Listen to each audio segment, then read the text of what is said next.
नमस्कार दोस्तों। आज बात करेंगे एफआईआर क्या होती है, उसके बारे में।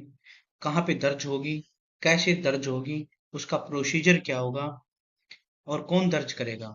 आज ये सारी बातें हम इस वीडियो में पढ़ेंगे, देखेंगे, सुनेंगे। दोस्तों सबसे पहले तो बात करते हैं एक सीआरपीसी और बीएनएसएस यानी भारतीय नागरिक सुरक्षा संहिता और क्रिमिनल प्रोसीजर कोड। जो क्रिमिनल प्रोसीजर कोड था वो भारतीय नागरिक सुरक्षा संहिता में कन्वर्ट हो चुका है 2023 से, यानी 1 जुलाई 2023 से, 24 से सॉरी, ये जो है वो स्टार्ट हो चुका है। अब बात करते हैं पहले 154 सेक्शन 154 सीआरपीसी में जो था एफआईआर मेंशन थी।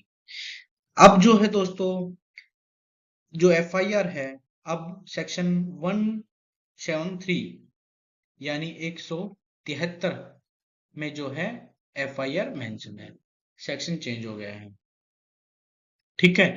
और एफआईआर की जो फुल फॉर्म होती है वो होती है first information report. First information report what means, ये वो रिपोर्ट होती है जब कोई ऑफेंस कमिट हो जाता है। ऑफेंस मतलब दो तरह के ऑफेंस होते हैं, एक कॉग्निजेबल और एक नॉन कॉग्निजेबल। अगर कॉग्निजेबल ऑफेंस रजिस्टर्ड होता है, मिलता है, होता है कहीं पे, घटित होता है, तो एफआईआर रजिस्टर्ड होगी। नॉन कॉग्निजेबल ऑफेंस में एनसीआर दर्ज होगी। ठीक है ना। तो एनसीआर हम अलग वीडियो में बात करेंगे एनसीआर के रिगार्डिंग। आज बात करते हैं फर्स्ट इंफॉर्मेशन रिपोर्ट जो कि कॉग्निजेबल ऑफेंस में रजिस्टर्ड होती है। ठीक है। इसका सेक्शन क्या कहता है उसके बारे में बात करते हैं। आज मैं आपको पढ़ना बताऊंगा, इसको कैसे पढ़ा जाएगा। Every information relating to the commission of a cognizable offence, प्रत्येक जानकारी जो कॉग्निजेबल ऑफेंस से संबंधित है।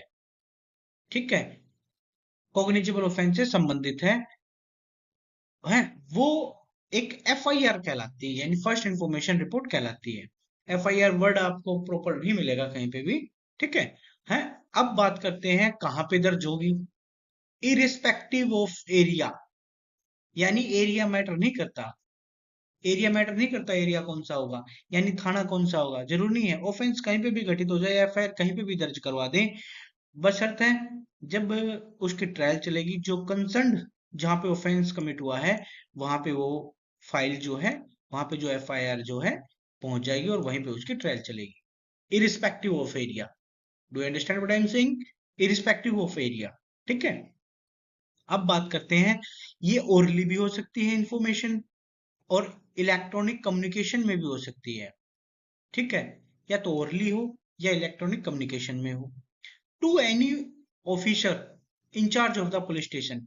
हम incharge of the police station जो होता है, हम उसको कहते हैं लोकल भाषा में एसएचओ, स्टेशन हाउस ऑफिसर। ठीक है ना। तो ये एसएचओ को दी जाएगी ओरली और ओरली या इलेक्ट्रॉनिक कम्युनिकेशन में। ठीक है, मैटर करता है ये एरिया कौन सा होगा, और कॉग्निजेबल ऑफेंस में होगी। ठीक है ना। ये चार पॉइंट आपको समझने होंगे। एक तो कॉग्निजेबल ऑफेंस में, एक area is respect irrespective, then orally और इलेक्ट्रॉनिक कम्युनिकेशन, और information shall be given to officer in charge of the police station. ठीक है। अब बात करते हैं ओरली, जो मैंने आपको बताया था ओरली के रिगार्डिंग। ठीक है, अगर ओरली दी गई है तो इसको एसएचओ जो है रिड्यूस्ड करेगा इन राइटिंग फॉर्म में, यानी उसको लिखेगा, लिखित में लिखेगा। ठीक है। और प्रत्येक जो इंफॉर्मेशन है ना, उसको साइन करवाएगा किससे, जो इंफॉर्मेशन दे रहा है। यानी मैं इंफॉर्मेशन देने थाने में चला गया तो मेरे साइन करवाएगा उस एफआईआर पे जो उसने लिखी है। ठीक है। इसका पर्पस क्या होता है, इसका पर्पस ये होता है ताकि मैं बाद में मुकर ना जाऊं। ठीक है जी। बात करते हैं इलेक्ट्रॉनिक कम्युनिकेशन के बारे में।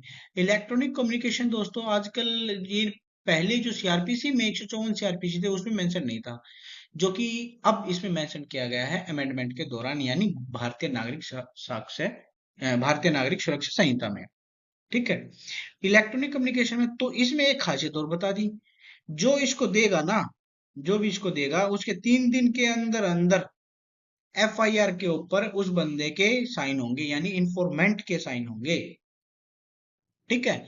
और जो इस सारी इंफॉर्मेशन को जो एसएचओ है एक बुक में एंटर करेगा जो सरकार द्वारा दी गई है उनको। लिखने के लिए, यानी भारत सरकार द्वारा, हरियाणा सरकार द्वारा, स्टेट गवर्नमेंट द्वारा, हर राज्य की सरकार द्वारा, एज पर प्रिस्क्राइब्ड रूल्स। ठीक है, तो ये तो मैंने आपको चार पांच पॉइंट बताए। एक तो कॉग्निजेबल ऑफेंस होगा, ठीक है, कॉग्निजेबल ऑफेंस होगा। दूसरा जो है इरिस्पेक्टिव एरिया, कहीं पे भी एफआईआर दर्ज की जाए। तीसरा जो है ओरली या इलेक्ट्रॉनिक फॉर्म में होगा। चौथा जो है अगर ओरली होगा तो किसको दी जाएगी, एसएचओ को दी जाएगी। और एसएचओ क्या करेगा, उसको रिटर्न में इसका फॉर्म तैयार करेगा रिटर्न का। ठीक है, अगर मान के चलो ओरली दे दी और एसएचओ ने तैयार कर ली तो क्या होगा, उस पे साइन किए जाएंगे किसके, उस व्यक्ति के जो इन्फॉर्मेशन दे रहा है। अब बात करते हैं इलेक्ट्रॉनिक कम्युनिकेशन की। इलेक्ट्रॉनिक कम्युनिकेशन वो कम्युनिकेशन है जो कोई पेन ड्राइव में दे दी इंफॉर्मेशन, कोई व्हाट्सएप के थ्रू भेज दिया पुलिस को, ठीक है, कोई ईमेल कर दी। तो जैसे ही वो ईमेल पुलिस के पास जाएगी तो 3 दिन के अंदर अंदर उस ईमेल को हार्ड कॉपी में निकाला जाएगा, या उसके इलेक्ट्रॉनिक सिग्नेचर लिए जाएंगे विद इन 3 डेज। और उस इंफॉर्मेशन को shall be entered in a book, एक बुक में एंटर किया जाएगा जो कि स्टेट गवर्नमेंट द्वारा पुलिस को दी गई है। ठीक है, अब बात करते हैं प्रोविजो। इसमें दो प्रोविजो हैं, कौन कौन के प्रोविजो। एक तो ऑफेंस अगेंस्ट वुमेन 64, ये रेप, स्टॉकिंग, ठीक है ना, ये जो सेक्शन जो दे रखे हैं ये बीएनएस के देते हैं, भारतीय सुरक्षा संहिता, भारतीय बीएनएस की दे रखे हैं, नागरिक संहिता, भारतीय नागरिक बीएनएस की दे रखे हैं जो। ठीक है, इन सेक्शंस में आप एक बार नजर डालोगे तो ये सारे ऑफेंसेस वो हैं जो ऑफेंस अगेंस्ट वुमेन है। ठीक है, 79 124 भारतीय नागरिक संहिता है, 509 थी जो 124, 79 78 376 है ना, ये सारी उसमें होगी। और लिखेगा कौन इसको, अगर ऑफेंस अगेंस्ट वुमेन है तो एक वुमेन पुलिस ऑफिसर जो है उसको राइट डाउन करेगी, या कोई एनी पुलिस ऑफिसर, यानी कोई एचसी हो, हेड कांस्टेबल हो या कांस्टेबल हो, जो भी है जिसको भी लगे जो महिला है। ये प्रोविजन क्यों डाला गया है, ये प्रोविजन इसलिए डाला गया है ताकि कई बार महिलाएं जाती हैं तो वो अच्छी तरह खुल के बता नहीं पाती पुरुषों को। ठीक है, तो इस वजह से ये प्रोविजन महिलाओं के रिगार्डिंग डाला गया है ताकि महिलाएं अपनी पूरी चीजें जो भी उनके साथ घटना घटित है वो एफआईआर में मेंशन करवा दें, ताकि केस जो है कमजोर ना हो। ठीक है, अब दूसरा प्रोविजो क्या है, दूसरा प्रोविजो है, अगर पहला तो वुमेन के अगेंस्ट हो गया, अब दूसरा प्रोविजो है वो है डिसेबल्ड पर्सन्स के रिगार्डिंग। ठीक है ना, अगर कोई ऐसा ऑफेंस घटित होता है और जो इंजर्ड है, ठीक है, जो व्यक्ति जो महिला है या जो डिसेबल्ड पर्सन है, ठीक है, वो मेंटली और फिजिकली डिसेबल्ड है, परमानेंटली और temporary, it does not matter whether he is permanently disabled और टेम्परेरी डिसेबल्ड, मेंटली और फिजिकल में भी। ठीक है ना, तो उसकी जो एफआईआर जो है कौन रजिस्टर करेगा, एसएचओ।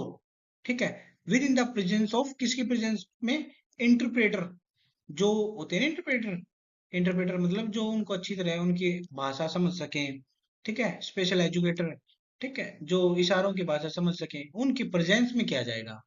ठीक है, और कौन सी जगह, या तो उनके घर में, at the residence of the person, ठीक है, या कोई ऐसी जगह, कन्वीनियंट प्लेस।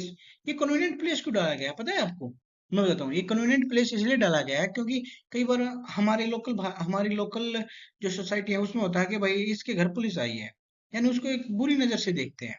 ठीक है, तो इस वजह से घर पे ना जाके वो कह सकता है कि भाई मैं तो जो है वहां मिलूंगा आपको, आप वहां आ जाइएगा, वहां पे मैं वहां पे मैं कंफर्टेबल हूँ। Then it is mentioned in convenient place. ठीक है, अब बात करते हैं recording of such information shall be videograph. अगर जब डिसेबल पर्सन की वो इंफॉर्मेशन नोट की जा रही है तो उसकी वीडियोग्राफी होगी। ठीक है, हाँ, और उसको तुरंत मैजिस्ट्रेट के सामने पेश किया जाएगा।